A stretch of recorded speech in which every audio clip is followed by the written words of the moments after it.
Hi friends, welcome to Code with Swiggy YouTube channel. So in the previous video we have discussed about float and double, right? So in this video we're going to discuss about the remaining two more data types and we will see the examples in Eclipse. Okay, fine. So before we begin this video, if you are new to our channel and if you are not aware of what we have discussed till date, so you don't need to worry. We always used to add all the links in the description. So please go ahead and have a look on the previous videos. So again here we're going to discuss the data types only. So the next one is character. Okay, we will use the data type char to specify the characters. Okay, so for example, private char single char equal to, you have to specify it in a single quotes. Okay, so this how you have to define a character. That's all with the character. We have a wrapper class for this character and that is character. Okay, we will see all those things later. So the next one will be true or false condition, right? So the true or false condition will be denoted using boolean. Okay, this is the data type which we will use for true or false conditions. Okay, how to define this, we know, right? Private or public, whatever modifier you want, you can use it. So just I am taking private. Boolean is enabled. Going to say true. So that's all with respect to the boolean data type. Okay, we have a wrapper class for this boolean data type, that is boolean. So till now we have discussed about primitive data types.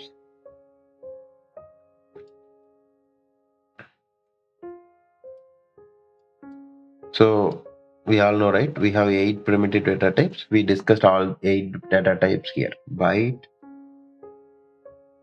short, integer, long, and then float, double. Then this remaining two, character and boolean. So 4 plus 2, 6 plus 2, 8. We have another one data type, that is a non-primitive data type. We have a string. Okay. Actually, technically speaking, string is a class. Okay.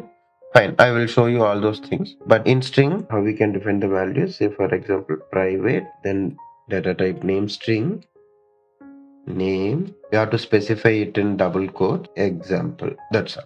Okay. This is how we have to specify non-primitive data type. So I think we have discussed everything with the data type. Now we will get into Eclipse and we will see some examples. Okay.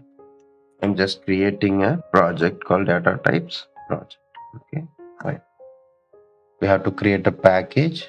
Okay, fine. I'm going to say com.learning data type. To rename, you have to go to refactor. Just click on rename. I missed R here. Fine. Now create a class, new class, data type, examples. So we need a main method. Just type main and then control space.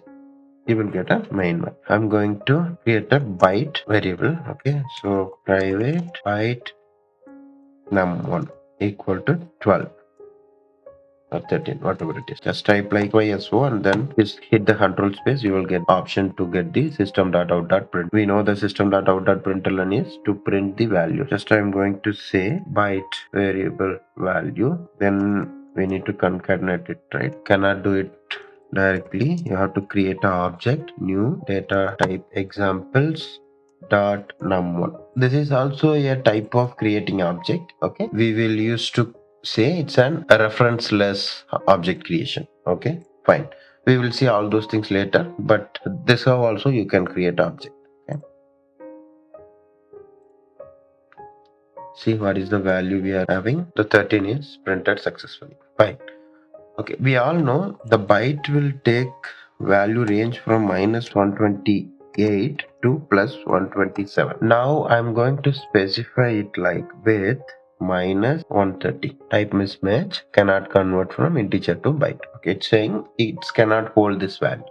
Okay, if I'm going to say 130 plus 130, again I will get the same error, right? Cannot convert from integer to byte.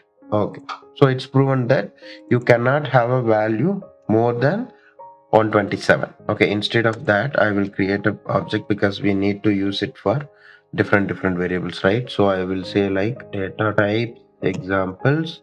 I can say object equal to data types examples. just we have to copy this object and we have to specify it here. Okay, these things already we have discussed in a different video. If you want to have a look on that video, the link is available in the description. Please go ahead and have a look. Now I'm going to take the short. So the short will take the value from 32,768 to 32,767. So how to define private short num2 equal to 134. Just copy this and paste it here. You have to change it as num2. Instead of byte, you have to say short. If we run this, okay, the short value is 134 without any error. Fine. If I say for example 33,000, we are getting error, right? You cannot convert this short. Okay, fine. The same way, if you specify minus, again you used to get the same error. Fine. Now we clear, right? So the next one is integer. So integer will go from this value to this value. Okay, so fine. Now we will see private integer num3 equal to, directly I will take this number. So just copy this again and paste it here. Instead of short, you can say int value object num3. That's all right. Okay, so we are not getting any error. Just I'm going to run this. See, we are getting the value. Just I'm going to change this last value +1. Okay, so see, it's clearly telling that the literal type integer is out of range. Okay, so that means it cannot take that value. Okay, but if you put minus, it will, because 648 minus 648 we can hold. Okay, so I will say 649.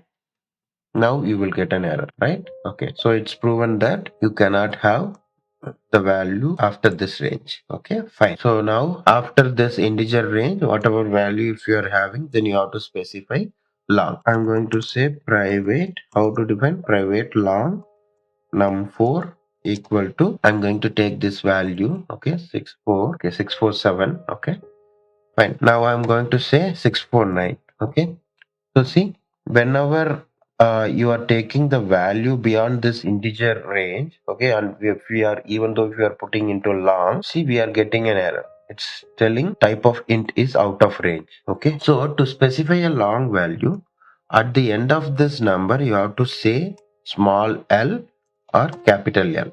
Okay, just I will say small l now. Okay, and then we will try to print it out. This one you have to keep in mind. For long value, you have to specify l at the end of the value. Okay, it's a long variable value number 4. Just I'm going to run this. What is the value we have? Okay, we got the expected value, right? If I put capital L also, we will not get any error. The same value will be returned. Okay, fine. I think now you have some good understanding about the data types like byte, short, int, and long. Okay, the same way, now we're going to see about float. We all know the float will take 32 bits. Okay, and we have discussed about the conversion. Say for example, if we are giving 7.625, how it's internally converted and how it will be processed. All those things we have discussed in previous video. Okay, if you want to have a look, the link is in the description. Please go and have a look. So how to define the value? Private float num5 equal to, I'm going to say 7.625. We are getting an error. Cannot convert from double to float. Okay. By default, if you are not specifying f at the end of the number, then by default it will be considered as a double value. Okay. That's the reason if you want a float, then you have to specify it like this. Okay. At the end, you have to specify f number 5, right? And as, see, we are getting as expected. So here you can use small f as well as capital F. Okay, same way I'm going to specify small f also. Okay, this one we can say 5 1. Okay, this one is small f.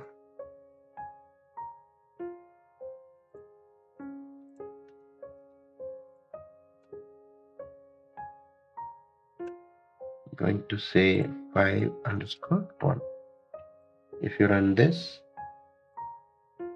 okay, so we are getting the expected value. And the precision also we have to see, right? Private float number 5 to equal to 7.64545. I'm going to say like this. Now if you run this, so how many digits we are getting after the dot? 1, 2, 3, 4, 5, 6, 7. So we are getting 7 digits precision. Okay, that's we have discussed, right? So now we will go to double. Okay, just how to create a double. Private double number 6 equal to, I can say some big number dot just run as. Okay, we got it, right? Okay, this is how the double will work. Okay, fine. The next one will be private char. I can say single char equal to a.